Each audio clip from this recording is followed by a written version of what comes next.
So welcome back to another one of our disciple-making tools. The one we're going to look at right now is what I call the development tool. And it really answers this question: how can I best develop and lead other people? Let's see here, D-E-V-E, I think this is misspelled. Maybe that's the Old English translation of that. But anyway, here's the deal. How can I best develop and lead other people? Well, again, Jesus is the model and the example for all of us. So what I want us to do is look at the four primary ways that Jesus develops other people throughout the Gospels, and then how he literally creates situational leadership where he leads them in a particular way based upon where they are in the development cycle, okay? So this is super easy to understand. So I want you to draw this out like we've been doing with the other tools, right? So you have a square here. This represents Jesus' leadership and what my invitation is in terms of developing and leading other people in the same context. So here's where we all begin right here. D1 means kind of the first stage of any disciple, the first stage of development. You and I usually, when we hear about something brand new or we see something brand new like, oh, a bike. I've never ridden a bike before. Let's say I'm much younger, okay? I would love to ride that bike, and I feel joy and I feel enthusiasm about it, and I think that looks so honking easy. I can't wait to do it. So whenever you and I begin anything new, any new skill, any new point of competency in any relationship, in any job, usually we start off confident, and this confident is, here's a good way of understanding it. We have unconscious incompetence. We really don't know what's involved and what it's going to take to learn that. So that's unconscious. I'm not aware of how incompetent I am when it comes to this new particular thing, okay? So we feel confident right there, really enthusiastic about it. Now, whenever I am leading someone that's in this first stage of development, I'm going to be very directive toward them, okay? And basically it'll look like this. I'm going to say to them, you do, or I do, sorry about that, I do, and you watch. So I'm going to ride the bike, and you watch how I ride the bike. I'm being directive. The first thing I do is I'm not going to turn around and say, here, you get on the bike. That's what we often a big honking mistake we make when it comes to developing and leading other people. We really jump from here over to the fourth and the last stage.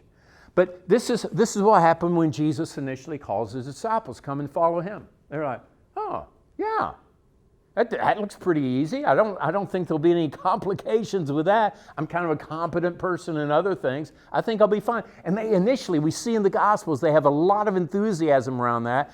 But Jesus himself knew they were unconsciously incompetent. They didn't know what they didn't know. And that's okay, all right? But then over time, we move people into the second stage of development where we've been doing what we're inviting them to be developed in, and they're watching us. And then now what they do is they move into less than enthusiasm. They're unenthusiastic. And what happens here is they become conscious.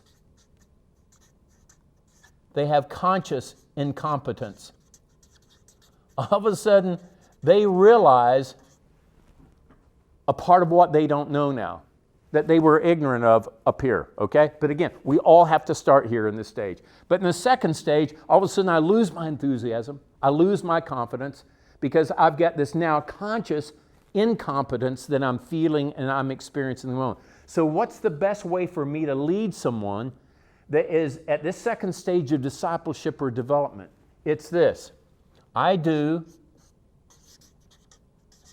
and you help. Okay? So if we're riding the bike, I'm now going to ride the bike with you, and then I'm going to have you participate in some part of it. This is the second stage. Can I tell you, most people in learning anything new, whether it's as followers of Jesus or in a business or in a marriage or in a family or in any kind of relationship, more often than not, when things get really difficult over here in the second stage, we go, oh, forget about it. This is too hard. I didn't know it was going to be this hard. And what we do is we just turn around, we move back up here, and we start something all over again. We start another relationship, a new relationship all over again. We start a new job all over again. We start, whatever it might be to learn something new. But this second stage of conscious incompetence is really essential as a part of the overall development process.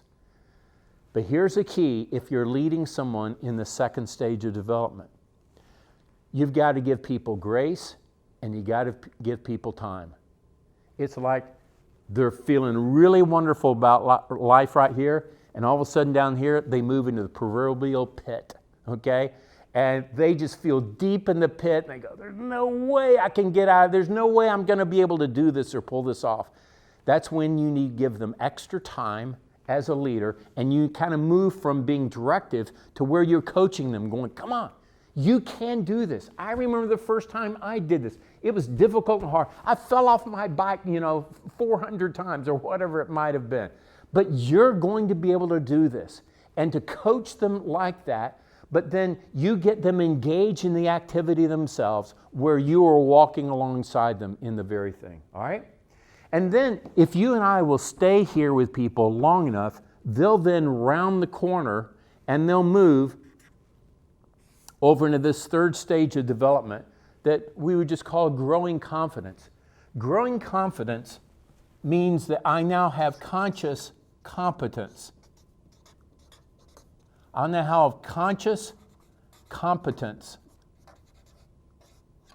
And the way that I want to help lead people is now I move from not being directive, not being a coach, but where I'm now collaborating with them. And what I say to them is that now I want you to do it, you do, and I will help you. So we kind of see this pivot point over in the mid part of the Gospel of John when Jesus said, all right, so here's where we are in this relationship. I no longer call you servants, but I call you friends. So we're partnering together in all of this. Now, you are doing more than I am doing, but I'm still helping you in the midst of it. I haven't abandoned you. So this is what collaboration is all about. Does that make sense? And then the fourth stage of development that we all have to go through is where all of a sudden we kind of see the end in sight. We go, oh, I think I'm almost there. And what happens here is we develop unconscious competence.